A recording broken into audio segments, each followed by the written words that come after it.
Hey everyone, welcome to another episode of the Dead on the Money podcast, where two financial advisors, myself, Richard Coffin, and my co-host, Derek Didman, try to make finances a bit less spooky. Today we're talking about the world of sports betting and sports gambling. It's an area that I actually don't have any experience with myself. I don't know about you, Derek, but it's everywhere these days. There's advertisements on major sporting events. It's very commonly advertised on social media platforms and the like. And to the point where there was actually one study, which we'll jump into, that found that 21% of airtime for certain games was actually taken up by sports betting advertisements and messaging. So it goes to show that these days it's become a very prolific thing in the media we consume. And so we get a lot of exposure to it, which raises the question, is it something that poses a risk to people's finances? Naturally, most people, I don't think it needs to be said, know that gambling's not great for you, but just how bad is it? How prolific is this activity? And if we're seeing so much advertising, there's got to be a lot of money being made here. So today, that's what we're going to dive into, talk about the world of sports betting, how it works, why we're seeing so much of it, and just kind of interesting things that mostly Derek did a lot of the research for this one. And so thank you for that. For sure. But kind of get an idea of what the space looks like and things people should be aware of jumping into it, because as you sort of found, it's one of the most accessible forms of gambling, I guess, or kind of the first area that a lot of people might get exposure to gambling. Yeah. So it's an important one to kind of dive into.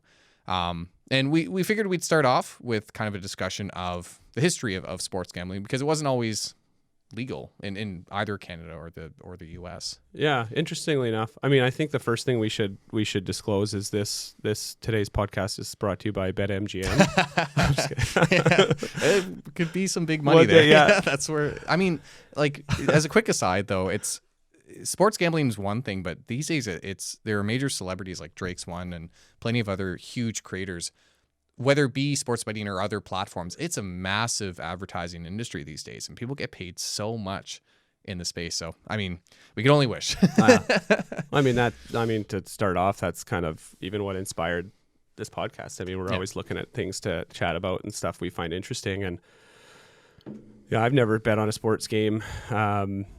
Closest thing I've ever done to betting on sports is when I was in like elementary school. I had a couple friends that were big into wrestling, like WWF wrestling, and we used to go to my friend Sam's house and watch wrestling matches, and we'd bet like quarters on who would win, which I just did for fun. But and you knew wrestling was fake too, so I was just like, I had a big issue even throwing quarters on matches that I knew were predetermined before. It was all rigged anyway. And but I've never just recently, like, I'm a big sports fan. I watch a lot of hockey, big Sens fan, go Sens go. But you can't turn on a TV broadcast. You can't listen. I listen to a lot of podcasts on on sports as well, and every podcast now I think is sponsored by Bet99 or this or that. And so I was just curious about it, and I figured that, like, if there's that much money in advertising, that means there's that much money, and I thought it'd be kind of interesting to kind of look at it. But yeah, though in Canada and the US, like up until fairly recently, it wasn't legal. And it kind of, clarity on that, it's, so in Canada, the federal government made it legal for sports betting in 2021. Mm-hmm. They kind of gave the regulation to the provinces to implement, but, that's when federally it became legal. Prior to that, it was only like, that's when single game sports betting became legal. Before then, you could do like parlays, or like where you'd be betting on multiple events happening. Again, we're probably going to use some wrong technology. People who actually bet on sports who might be watching this, or terminology, they might kind of laugh at us that we're noobs on this stuff. But I mean, like, because I even remember I had friends in college and stuff that would bet on ProLine. I don't know if you ever heard of ProLine. Yeah, like, I mean, I remember you got these little sticks of paper, things of paper at the 7-Eleven, and you'd kind of have to be guessing on a couple different kind of outcomes. But it's more the single game sports betting that's pretty new. Not that people weren't betting on sports before that. Right. I think that's the thing. And one article I was reading, they estimated that Canadians were spending, so this is before legalization, we're spending about $10 billion a year on black market single sporting event betting. Wow. Yeah. And another $4 billion on what they call like gray market, which is right. Okay. Yeah. Which are like legitimate companies. They just operate outside of Cayman Canada. Islands, so like Cayman Islands kind yeah. of stuff. Yeah. And when it was brought to the forefront here, at least in Canada, and I'm sure it was the same thing in the US, it was all about, better regulation. That was kind of the thought about it. But I think in the end, it really comes down to money. I think same with the marijuana legalization in Canada. Like that was I mean, it's exact parallel, really. Like, people are doing it. They're not able to stop people from doing it. So you might as well regulate it for safety. Yeah. So that, you aren't getting crazy effects Yeah. from the products. But in terms of gambling, people aren't being scammed or whatever as frequently. Yeah. And that you make money from it. Like you might as well as a government. Right? I think that's what they see the amount of tax revenue that they're missing out on. And I think here in Ontario where we are, I think it's, from what I kind of read, it's the biggest market in Canada too, is Ontario. They've really been the most aggressive. On the US side, in 1992, there was a federal ban on sports betting, but it was in 2018, so they were a little ahead of Canada. The Supreme Court declared that law unconstitutional. So that allowed states then to legalize it if they wish. Right. At this point, I think about 40 states have some sort of legalized sports betting. So it's still not everywhere. Right. But I think it's, mostly there. 20 states, I can't remember the exact date that this was relative to, but I know it was pretty recently, but about 20 have full online betting with multiple operators. Some only allow in person, and lots have only like a single online operator kind of thing. But so it's various like state run kind of thing. I see. Okay. Yeah. Kind of like, I think Ontario, they call it like iGaming Ontario. Right. So it's kind of the state or provincial thing. And we have OLG as well, like the which I think OLG is probably like behind iGaming and stuff. But that's who kind of regulates all the companies that come in and do it. But yeah. So, but again, I was just thinking and watching a Sens game actually, and I was like, it felt like every ad was sports betting, and so I started researching it, like reading about it a bit, and there was a study that was done by CBC Marketplace, which is our CBC, the U.S. folks wouldn't maybe not know CBC, but it's our or like it, or like it. They call it our state-run media or whatever. Right, yeah. It has the tag when you go on YouTube. The CBC has a little tag of like, this is funded by the government. Oh, really? It does that now. Okay, but not to hey, there's be some great an agent. There's some CBC's great a great it's news organization. It is, and they've actually got some great programming. Like Marketplace is a great. Yeah, I love is great. Like they have some great stuff. So they actually did so CBC Marketplace, which is like a program, TV, like they research all sorts of stuff. Like CBC Marketplace, actually, I think this is totally off topic. Our editor can edit this out if we're too long here, but they even looked into like mutual fund sales practices and that kind of stuff. CBC Marketplace. CBC Marketplace, yeah, so, right? Yeah, like they've done we've talked about on the channel. Yeah, I think we have actually. Okay, yeah. So like they do some excellent stuff, but they actually did some research with researchers at the University of Bristol, and they basically looked at, I think, 7 broadcasts of different sports like hockey and basketball. Mm-hmm. And I think it was like the number you brought up, it was like 21% of each broadcast on average, was like some sort of advertisement. Right. And messaging, I think messaging. Yeah. And I think they looked at every time, like, in hockey for sure, like you have the boards, they always have the floating ads on the boards that you can see. And so between the ads, between what was on like the post game and pre-game shows. Yeah. So it's not 21% of commercial time. It's like 21% of the full viewing experience has some sort of messaging thrown in your face. Yeah. I think the numbers that I saw was like, it was over 3,500 gambling messages across all broadcasts. So they said it was about like 2.8 every minute. So 1/5 of viewing time. That's crazy. Yeah, 1/5 of viewing time is. So I mean, if it's that in your face, right? Yeah. Like it's. And And some of that is just like static messaging. I'm sure, like, Yeah, again, for like sure. you said, like Yeah. the logos and stuff. But even still, Yeah. it's very, again, prolific. Like, it's everywhere you Right. look is this gambling stuff. So we also have stats in terms of how big the industry is. So there's a few things we can look at here. According to GammaStack, the global sports betting market is forecasted to reach a valuation of $49.96 billion this year. The global sports betting market is also expected to grow at a CAGR, which is cumulative average growth rate, of 7.68% until 2028 to reach $67.17 billion. So massive market, and relatively, people might not know what those growth rates represent, but when you're talking about an entire industry, that's a pretty aggressive growth rate of around 8% a year. That's definitely considered a not emerging, but a high growth industry. Meanwhile, in Canada, revenue in the sports betting market is projected to reach $2.35 billion in 2025. And keep in mind, that's just from revenue these companies make. It doesn't entail all the money that's actually being bet in the market here.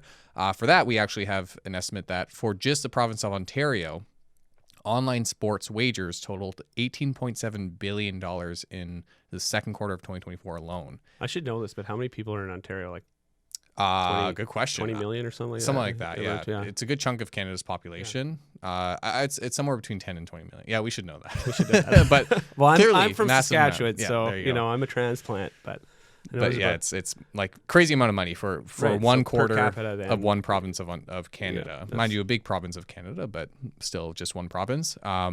Side note though, 18 billion. That's about how many subscribers we're hoping to get for this channel. That's right. Yeah, 18. Right. We're gonna have some challenges there, but we'll try. Yeah. If everyone makes 3 accounts, maybe we can get there. And then on the U.S. side, according to American Gaming, sports betting continued to see significant growth in the U.S. and rose 25.4% from 2023. Reaching a $13.71 billion revenue amount in 2024. With that coming from $148 billion of amounts wagered. So clearly massive industry in both countries, obviously the US, but even in Canada, again, just one province, you're seeing these massive amounts. And when you think about how much money these companies are really throwing to get 21% of airtime, so that's just with the major institutions like the NHL and these sporting events. But like I mentioned earlier, like there's celebrities that are paid, and sometimes it's sports betting, sometimes it's other platforms. That's where we're kind of blurring the lines between the topics. But the amount of money thrown at these people is ridiculous. And there are people who will be online, and we'll talk about in Canada versus the US, but some people in the US who have their careers effectively where they just gamble and get paid to gamble by these gambling institutions, which sets them up for the image of naturally always being on top and always winning, but they're not really gambling their own money. So it's a really shady kind of practice in that sense, and brings up a lot of questions of how much these companies are making, because or I guess it goes to show how much these companies are making, rather, because if they're able to throw tens of millions of dollars at these celebrities and tens of millions of dollars for these events, hundreds of millions even, they're clearly doing pretty good. Yeah. They clearly have a good practice. And, it goes without saying that some of that, all that money is coming from losing gamblers to an extent. But one thing I found interesting, because I don't really know how it works, but you kind of looked into how these companies actually make their money, because it's not just taking the other side of it's not that they're taking the other side of your bet. It's not like when you have a big payout, they're having a big loss per se. Right. So maybe you can talk a bit about how these companies are actually making the money that they make. Yeah, I would say that was something super interesting, because again, you just think, always think gambling, you think kind of bookies, and you think, that they're just kind of trying to always create odds, and they're taking always just what they would call the winning side and hoping everybody else loses. But really, no, and I guess this is where the saying of, the house always win kind of comes from, is, really they make their money from, the way they set the odds, and they're not really trying to play one side of an opposing trade. They set it up so that they're, they charge basically, they call it's a VIG, I mean, or a vigorish, which sounds weird to me. Yeah, It's a super term I've never heard. Yeah. You know, so I even it's like the vig can also be referred to as juice, or the hold. Super professional. Juice. Yeah, it's funny. It's my nickname actually. Juice. Juice. But so basically, you know, it's essentially like a fee or almost like a commission. Is that, you know, that vig. I feel really weird saying that word, but that vig, like, it's built into every bet. And so it's built into both sides. So if you know, online gaming, like they'll take a game and, you know, some half will, you know, bet that one side will win or half will bet that the other side will win. You know, basically what happens is that kind of vig is on each side of the bet. So, you know, if you total the amount of both bets, you know, the probability is over 100%. Like I got some numbers, like I had some examples, because like I was even having a little bit of a tough time wrapping my head around it. Here is one example I found. It's like, okay, so a sports book posts a line such as Kansas City, you know, plus 2.5, which is minus 110, versus San Francisco minus 2.5. So it's like an even bid on both sides. The vig is built into that line. So if you add up the implied probabilities of both of those lines, 52.38% each. So that's based on those numbers. So I don't even know how to read those numbers, to be honest. But the implied probability of each of those winning is 52.3%. So you see that the total then of both sides is just about 105%. Right. So since the total is more than 100%, the extra percentage is what, you know, is the advantage of the sports book. Yeah. So to clarify that, because the players are given this implied probability of winning, they face worse odds. Is that kind of the argument there? Pretty much, so yeah. Again, you say, well, you have a probability, like a 55% probability of winning, so you're going to get less than double your money, effectively, because it you know, whereas maybe it's actually a 50% probability where you should, you know, in a true gambling circumstance, get double your money. Right. For anyone who gambles, the better odds you have, or well, even with investing, like risk return, Yeah. the better odds you have, the worse the payoff, or, Right. you know, because That's that's how you make money. Right. Like if you have a near certainty of winning something, you're not going to be compensated Right. or see a big payout. So is that like fair to say that's how that works? Pretty much, yeah. Okay. Like it's, I mean, and I know we're probably oversimplifying it, but I mean, that's the way they, you know, that's the way they build it in. I mean, they, you know, so in my example that I found online, it was like,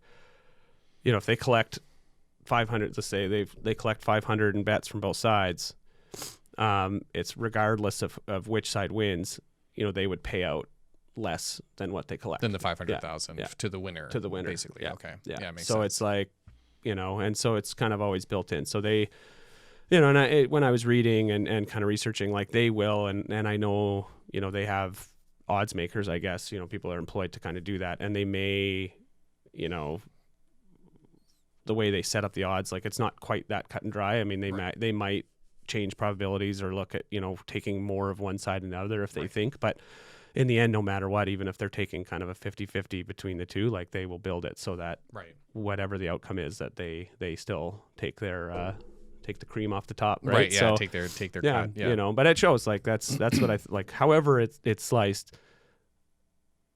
If they're making billions of dollars of revenue, that means like somebody's losing, right? Yeah. I mean, the general population. Of people, yeah. So yeah, I found that pretty interesting. And then with that, I mean, we talked about kind of the parallels almost to, you know, how it's almost like marijuana was in Canada. You know, it was, you know, it's common industry, it just wasn't legalized, and then it becomes legalized, and you know, but I think with gambling too, it's always been there. I think there's lots of people have been gambling, but I don't know, you know, is it grown since it's become legal, or it's just better known because it's more legal? But you know, obviously, I think with any kind of thing like that, there's some risks, you know, and big financial risks too. So I don't know. I looked in a bit, and that's kind of the, you know, the biggest one that naturally stands out is gambling being an addiction, and the fact that this gives a lot of people exposure to this potentially addictive activity, right? And that, you know, it's the same with well, I couldn't tell you the exact breakdown of how more severe it is versus, say, drinking or anything like that. But, you know, you compare it to things like alcohol, like the alcohol industry. You know, there are people out there who might be predisposed to having an addiction problem. So when you have this mass advertising, you're exposing more people to that activity and perhaps introducing them to it. And that's a big issue, especially in the U.S. Gambling addiction, there are 2.5 million Americans suffering from severe gambling addiction in the United States, according to the National Council on Problem Gambling. An additional 6 to 8 million Americans are at risk of developing gambling addiction due to their gambling behavior. So that, kind of introductory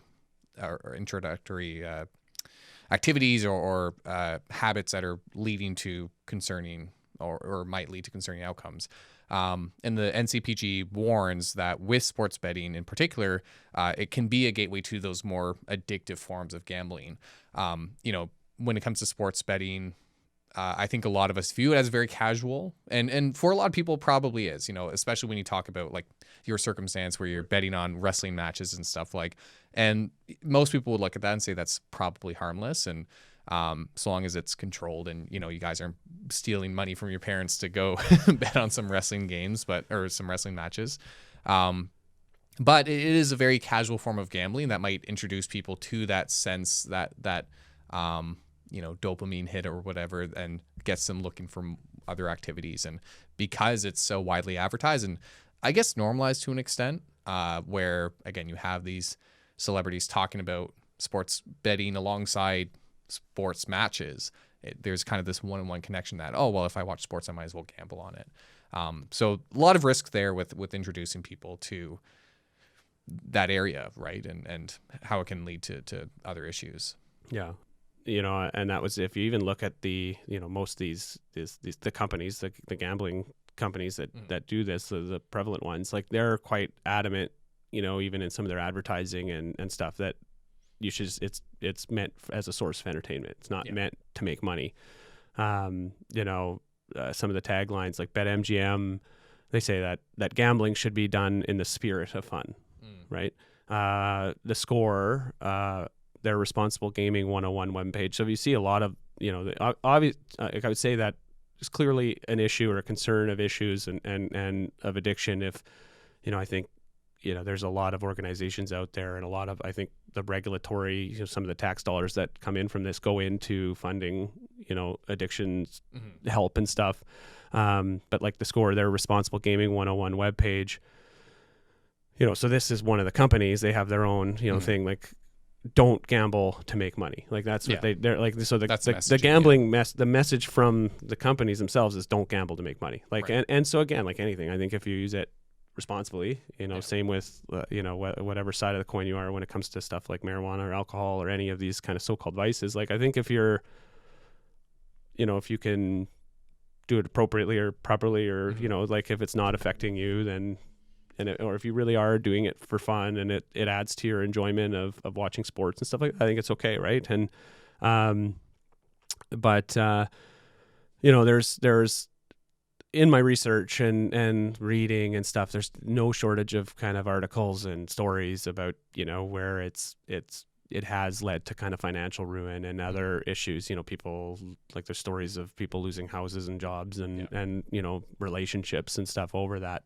And there's one addiction specialist that was talking about how in Ontario specifically, they were kind of analyzing, researching this stuff, and they were talking about how, this again, we talk a lot. So a lot of the stats and stuff we get from Ontario, because it's really readily accessible for us, is so Ontario's problem gambling has a problem gambling helpline, and in 2020 when COVID shut down casinos, call volume had really gone down. But then they saw in 2022 when iGaming Ontario started and gambling, sports betting online sports betting kind of was growing in popularity really quickly in Ontario. Calls jumped by like 30%, like almost immediately. Right. And, now, and getting closer to 2023, they climbed even higher. So this is problem gambling in general, or gambling in general, but half of them are about online gambling. Right. Okay. And like a third of them about online sports betting specifically. Right. So, the volume has grown. So it's showing, and the big thing too, there's some worry or some talk, if you read some of the experts and stuff, they talk a lot about it's also the demographics, and you can even, there's talking about how like advertising is really kind of going after younger people as well. So that's a concern, and you know, it's like those types of things. When you're younger, maybe it's harder, you know, maybe you're not making the best decisions all the time, or well, the fact that it's on your phone is like crazy to me. Like I think, you know, the idea of it being so accessible, where you pull out your phone and you know, you get a notification or something, and you can go and gamble money like anywhere.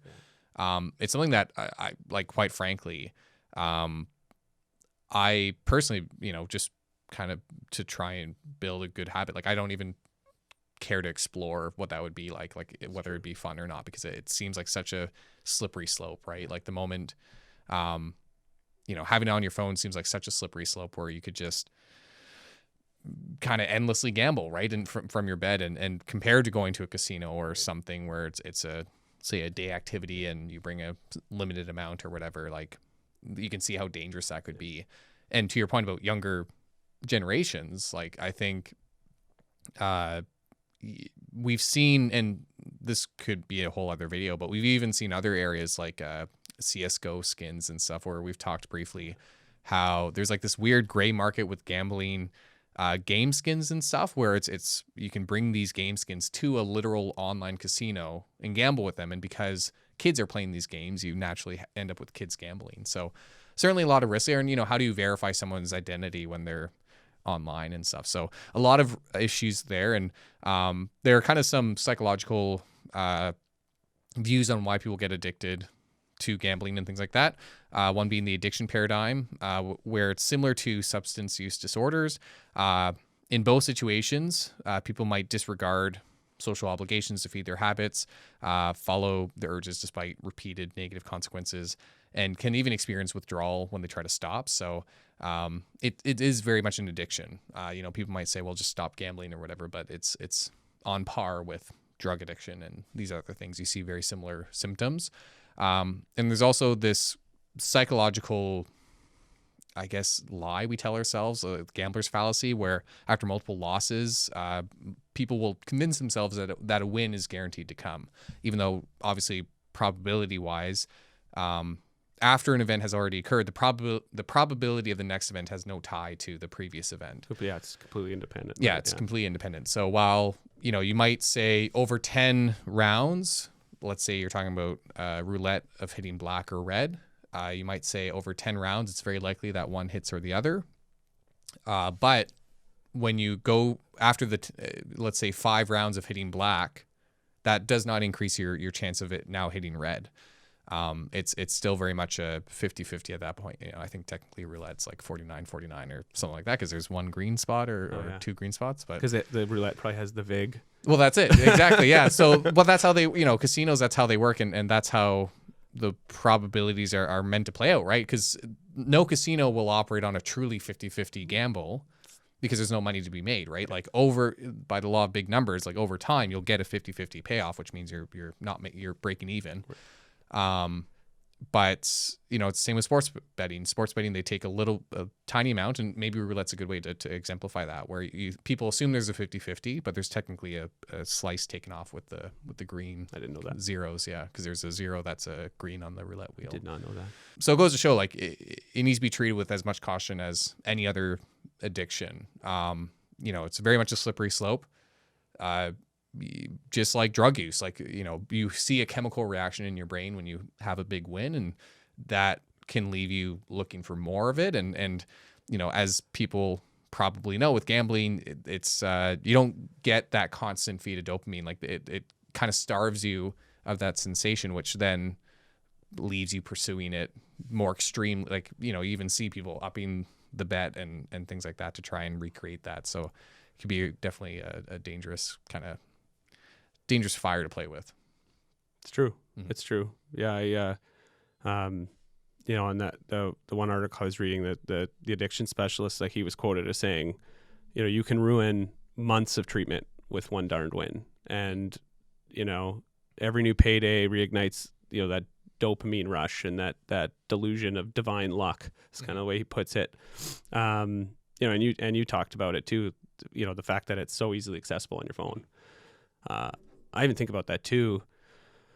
To put the parallel to what we do for work is same thing with some of these stock trading apps. Like, I mean, you can trade stocks on your phone, and I just the gamification of the trading and gamification stuff of it, is right? an issue And too, so yeah. it's meant to be able to kind of make your impulses easily acted upon. Yeah. And I don't know about you, but like for me, acting on my impulses doesn't always, especially when Comes it comes easy. to large, it comes easy. But to and me, when yeah. it's when it takes that barrier away, so Yeah. I think that's interesting, and I think that the other thing I found neat when researching and reading, and I guess it makes sense too, is that since this is such a big business, and as much as these companies are saying, hey, don't do this to make money, do this for fun, this is just for fun, this is for entertainment, they also use a great deal of technology to try to get you to bet as much as humanly possible, they right? Definitely say one thing and do another. Yeah, and again, they're in it for they're in it to make a profit, and that's that's to be expected. That's to be expected, right? And but you're not, we talked a lot about addiction and your own psychology and the dopamine and the gambler's fallacy, all that stuff. So you're not just fighting your own psychology with this stuff, and these places, they have tools to really try to get you to gamble more, and they have algorithms now built in where they can kind of tell if somebody's on a losing streak, and to they might offer them free, there's all these things like kind of another $50 if you bet this much or whatever. Wow. Like they have this, and they That's can scary. Yeah. they get you to, they can, and then there's there's personalization, and there's they're using, like, I'm sure, AI and stuff now to try to I'm sure, yeah. to try to kind of so I think that's I think that's interesting, and I think that you mentioned it, you've gone to the casino a few times before and stuff, but I like blackjack. I think blackjack's a pretty fun game, but I think we've talked a lot and we've connected a lot before. Kind of, we're very similar as far as how frugal we are, I guess, and just the and so my wife and I, before we had kids, we used to go to the casino. We were living in Regina at the time, and we used to go to the casino, and they had one blackjack table with a $2 minimum. And so we would go, and it was great because, like, you could take $20 and $20 Go for a while, sometimes you'd walk away with 40, sometimes you'd walk away with nothing. But you could, so it really was about the entertainment, and I enjoyed it. And then, we went one time and they'd gotten rid of that, and now it was a $5 minimum. Yeah. And we were just like, okay. And I don't think we ever went back after that. Like, it was just, that was because kind of our suddenly threshold. Now it's $100 up or down, and that's right. Yeah. Yeah. And more likely down. Like, and over since time, we were never really there to totally win money, it was great. There was Yeah. enough of a thrill that sometimes you would, like, sometimes if you, it could go and you would walk away with $40, $50. Yeah. Like, that was great.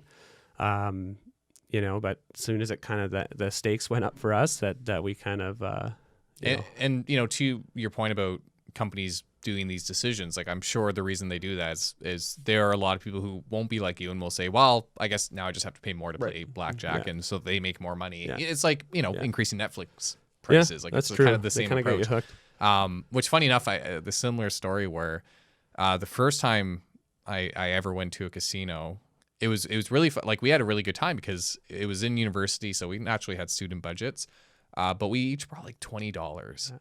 And they had this really dumb game. It was these little plastic horses. It was a horse race. Yeah, they had that. But they were with mechanical toy horses. Yeah, it's awesome. And we were there for like 3 hours, and there was quarter bets. But you could do quarters, yeah. So it was, you could spend a long time there. And again, for us, it was very entertaining. But at a certain point, again, that casino as well, they took that away. And there was a day where they had glued all the coin slots for the slot machines shut. And so now you can only put a minimum of $5 bills in. So it's just stuff like that these companies do to make people increase their minimum bets and things like that, and entice people to bet more money.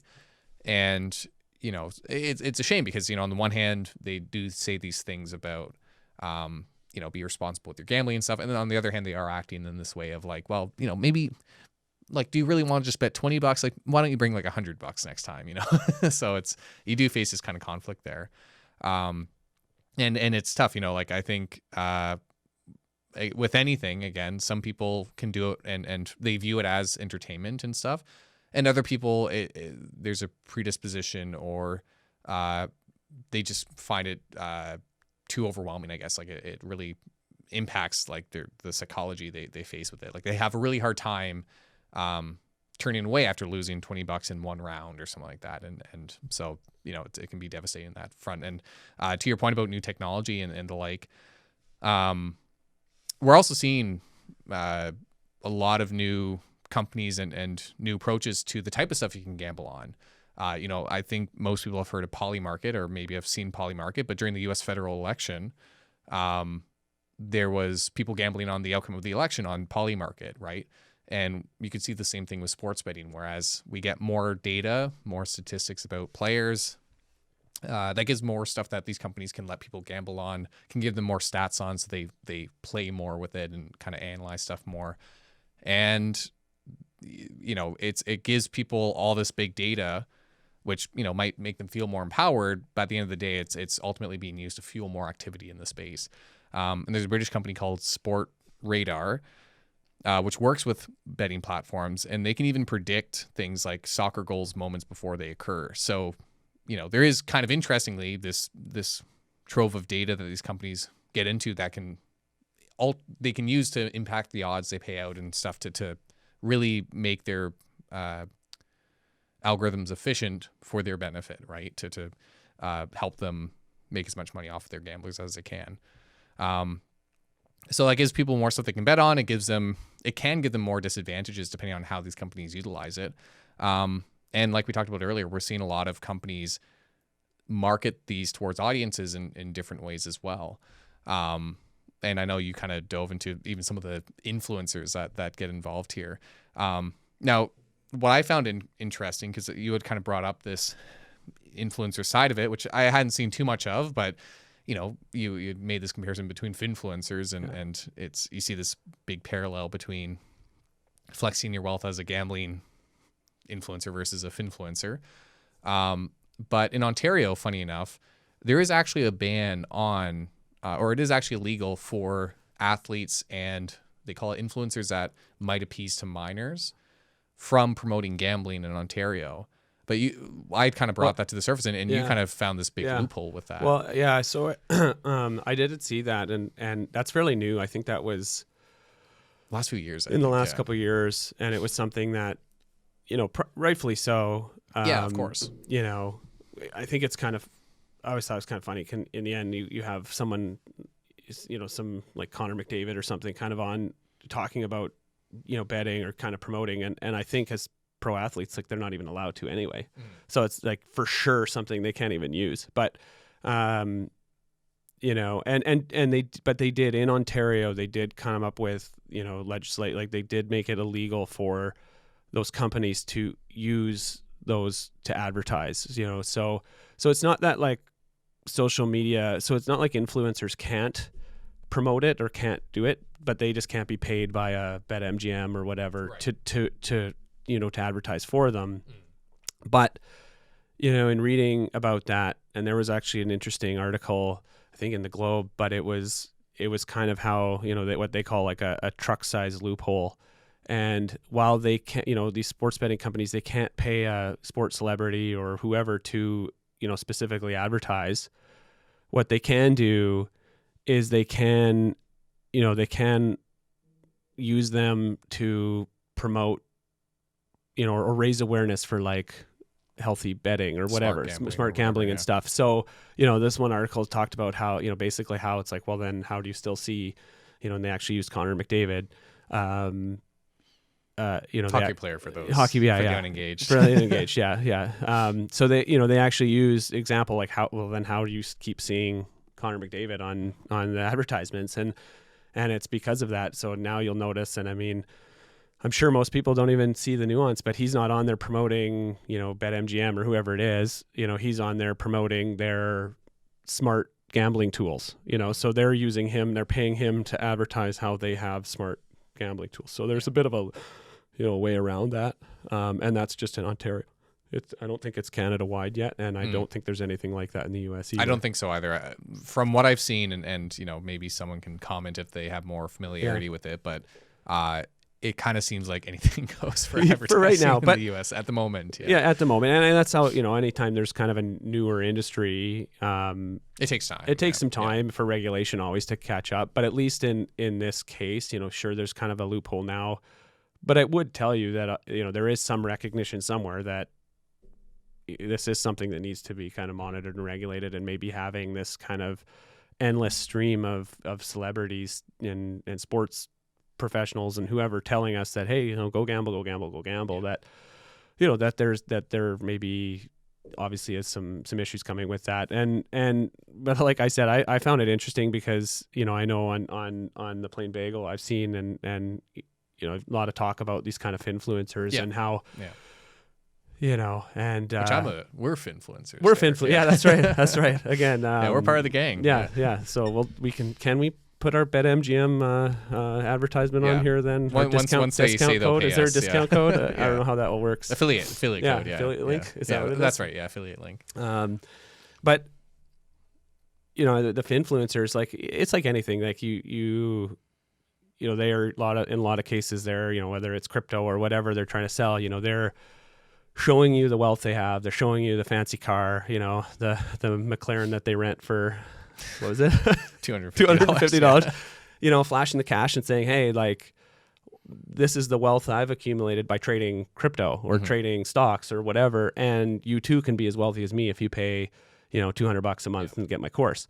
And so we know that's prevalent in the financial industry and in finance. And I had no idea until I started looking into this. I guess, it's similar, on the sports gambling side. And so there's these kind of, I don't know what you call them, but like, gambling influencers, I guess. And when I was reading about this is right off one article I found, but it's, there's one self-styled professional sports bettor shows off his Rolexes and fancy cars on his Instagram account, guaranteeing his 27,000 followers winning plays if they pay him $99.99 for access to his team of 5 full-time sports betting analysts who guarantee success. Him and his buddies.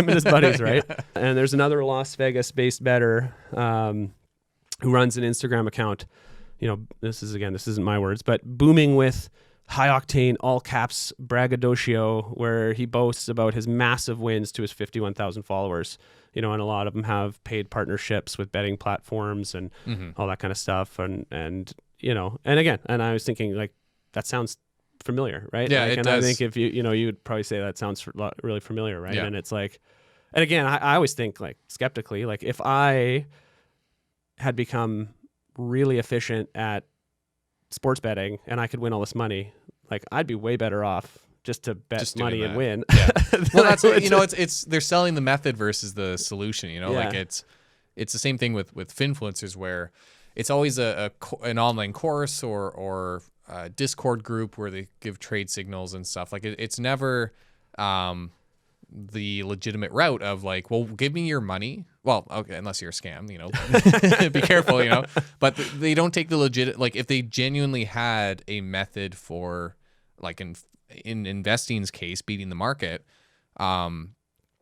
what they would do is take the legitimate route of making a fund, or even just approaching a hedge fund and saying, hey, like, I'll sell this to you for $20 million, but instead they're advertising to you on YouTube, selling you like a $10 subscription, likely, that they have a market, even in this case, $100 for these supposed guaranteed wins, which I know in investing, like, that would get you in a huge amount of trouble. I don't know how it works with gambling, but in investing, like, you can't, anything that where you guarantee returns, like, you're going to get a knock from the authorities on the door. But, yeah, it goes to show, like, there's a lot of similarities there. And the dangers of that is that advertising is really abusive, right? Like, 'cause it takes advantage of people who are financially vulnerable, financially uneducated, or financially desperate.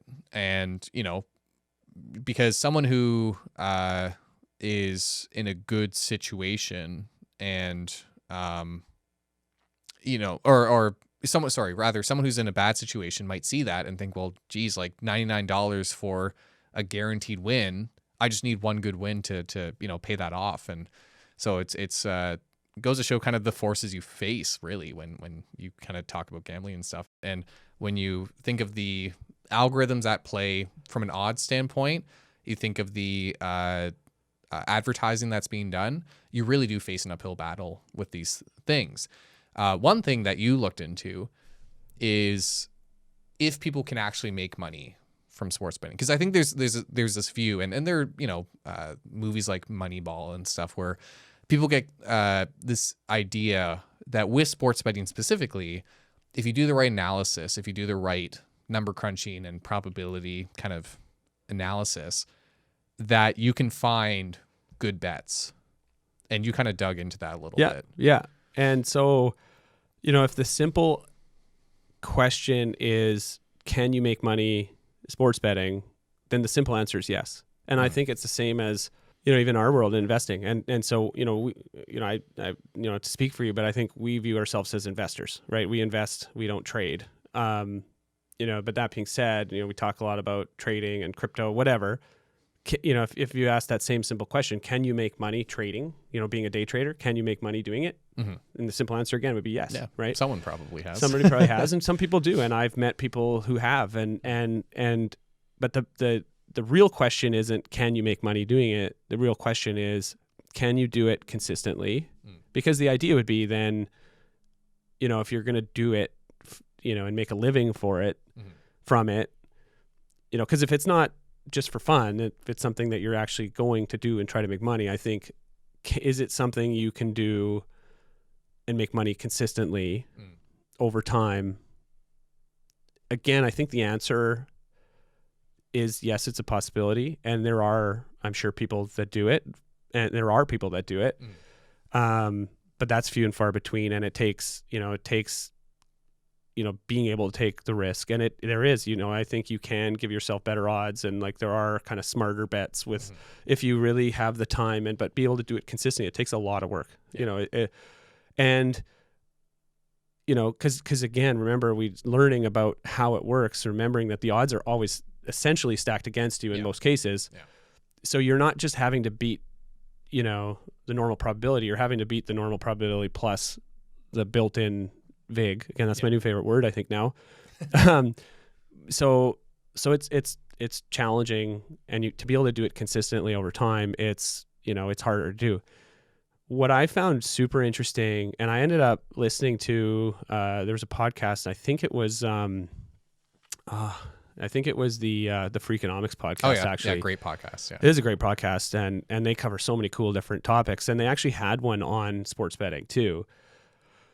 But it was more specifically kind of asking that question, like, can you make money, and are there people that do? And really they came out that there are people that do this. But what was really cool about that, I guess, or interesting, whatever you want to call it, was that all these companies, like all these, BetMGM, I don't know why I'm stuck on using BetMGM. That's just one on the top of my head. Pretty prevalent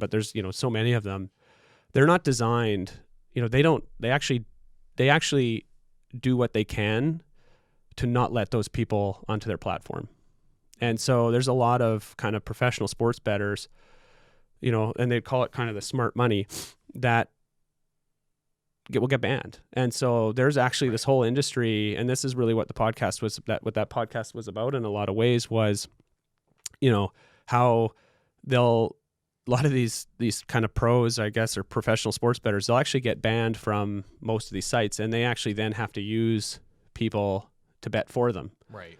And how they have to like design the way they bet and the way they do things to be able to, they might have to go in and start doing some losing bets first, because like there's the algorithms and stuff in these apps is to trying to like flush out what's smart money. So that all being said, is if you get really good at this, I guess, or you kind of understand the math, it doesn't matter. They're going to do what they can to kick you off, because they're designed to, they want to win all the time, right? They really want the casual. They really want the casual bettor who isn't out there running, like, because the pros, I guess, in anything, and it's kind of like I would almost pretty similar to a trader, a professional trader. a professional trader is agnostic to what they're trading. They're just looking for whether it's arbitrage opportunities or whatever. They don't really care what they're trading. They don't ever want to hold it. So, when we look at what we're going to invest in and talk with stuff, you're analyzing a company, you want to hold it long term. You're looking at the fundamentals. Like a trader does not give a crap about the fundamental. They're looking at, whether they're looking at kind of the market activity, whether they're just whatever it is, whether they're shorting, whatever they're doing, they don't really care about the company. They're just kind of trading, and they don't ever want to hold anything beyond, that short trading window. And it's the same with sports betting. Like from what I gathered, they're not the professional sports bettors. They're not betting on their favorite team. They're not whatever. They don't even care what sport it is. They don't care what it is. They're just scanning all the odds, and they're able to look at the ones with that maybe the odds are kind of wrong or the odds are more in their favor. Yeah. And again, if you do that over a large sample size and you're only betting on the ones where the odds are in your favor, over that large sample, then you should end up on top. Yeah.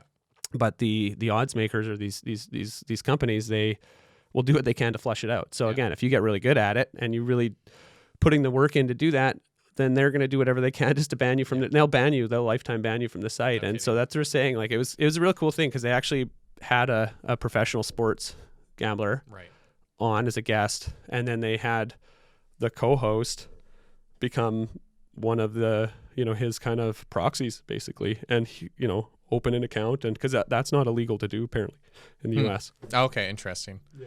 Huh. Yeah. It's, it's, you made the parallel with trading, but it's really interesting because especially, I don't know what the time period would be, but I would guess the 70s and 80s.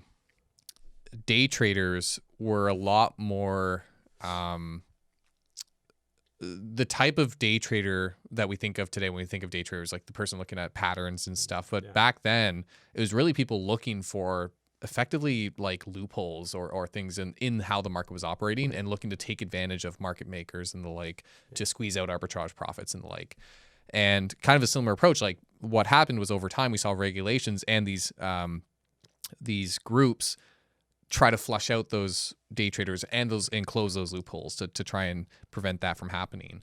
And you kind of see the same thing, albeit, maybe a bit less justified than with like when you have a stock market that's trying to promote long-term investment versus gambling. But, it just goes to show like you really face like the craziest uphill battle with sports betting. Like, again, as with anything, and I think you and I would probably agree, like if you find the process enjoyable, like if you enjoy sports betting, and importantly, if it's within your means, I think even if you enjoy it, but it's not within your means, I think you should avoid it because it can be a very slippery slope.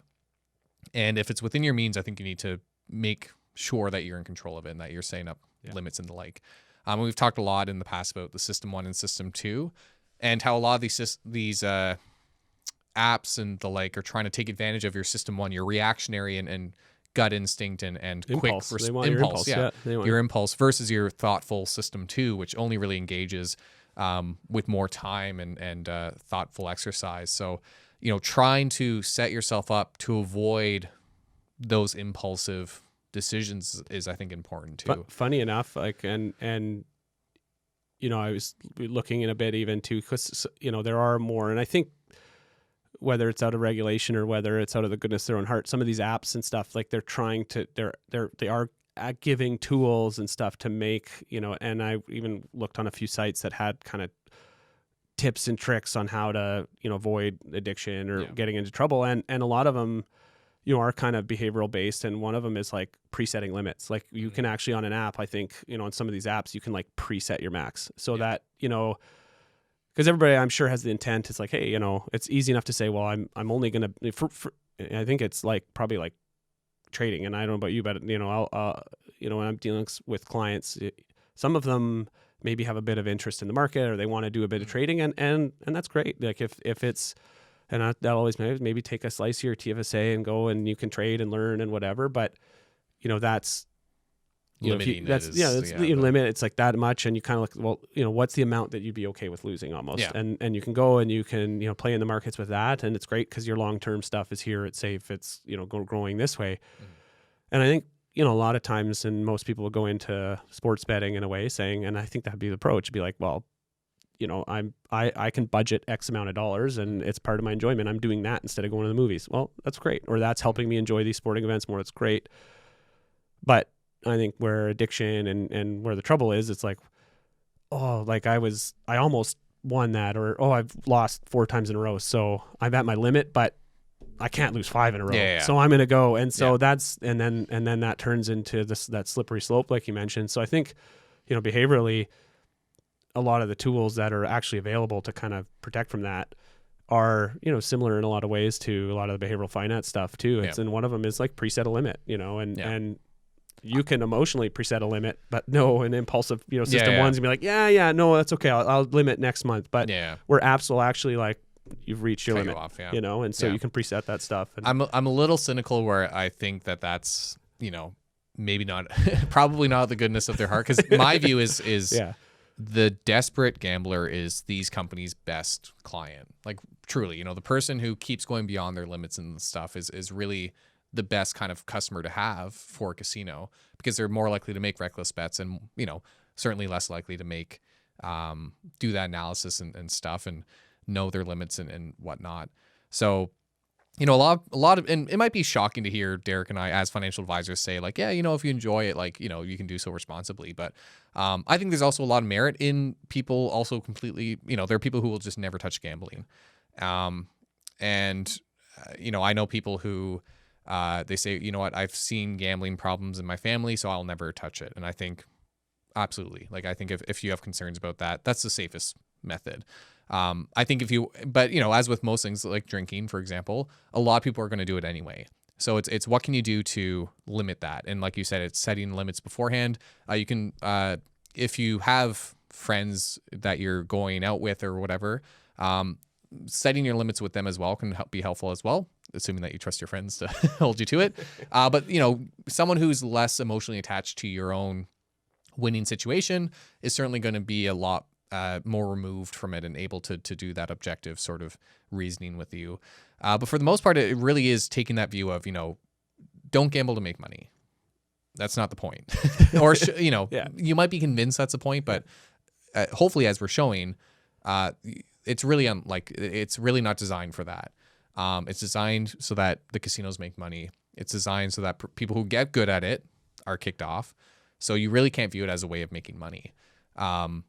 I think you know, if you're taking $20 and spending 3 hours with friends betting on wrestling matches, you know, people might find that enjoyable and you're probably pretty limited. Like, I don't think that match ends and then you slap another 20 and you say like next, you know, next match, let's go again or whatever.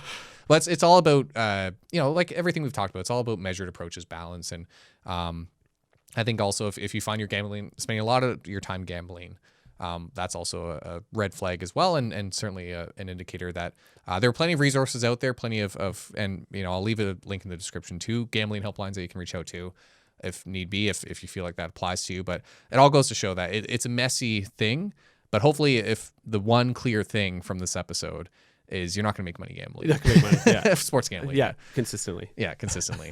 So outside that's kind of the episode and all the research that mostly Derek, again, like I said, that was dug interesting. up. So, I found it fascinating. Yeah. Me too. Yeah, as someone who's never done sports betting and couldn't even tell you who most of the players are.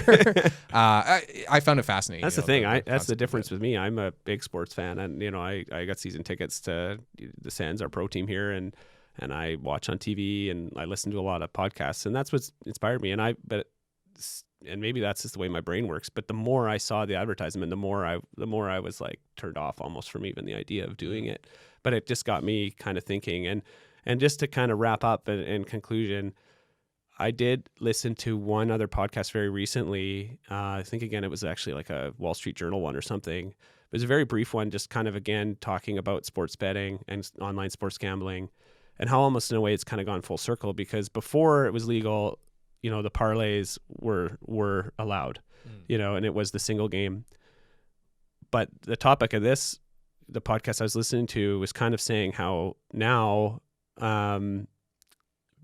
the actual fastest growing kind of area now is back into the parlays. That's kind of that's kind of now one of the newest areas, and a lot of these companies, because, if on any single bet, that vig or that whatever, the odds are still in the favor of the house, is if you're stacking bet on bet on bet, that vig compounds too. So then, of course, like, if your odds are whatever in one bet, but you're betting on this happening, this happening, this happening, this happening, and this happening, I mean, that's if your probability is going from whatever to like outlandish, it becomes, with that, your payout is huge, but the odds are even more in the favor of the house. But that's kind of the fastest growing area now. Apparently it's very popular.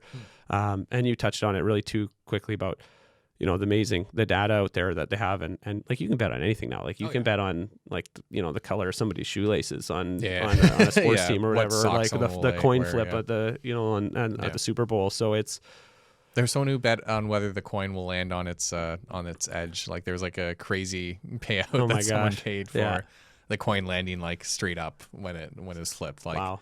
Wonder what the odds you can bet on anything. You can bet on anything. Probably a great payoff if it were to happen. But yeah, again, guy lost it. So I wonder what the odds are of us reaching 18.9 billion followers. Yeah, well, we'll see. Maybe make it happen. What would you guys assign? You can let us know in the comments down below your probabilities. How much? What kind of payoff you're looking for with our channel? Don't gamble on our subscriber count, please. I don't want to be responsible for that. Yeah, that's gonna be a blemish on our account if people were like, yeah, you reached that amount, but I lost so much money on the way there. Anyway, thanks for joining us, guys, for the interesting conversation. Thank you, Derek, for really diving into that. Yeah, for sure. Good chat. It was a good conversation. As always, let us know your thoughts and if you have any other topics you'd like us to dive into for a future episode. Otherwise, we'll catch you in the next one. Thanks, guys. Cheers.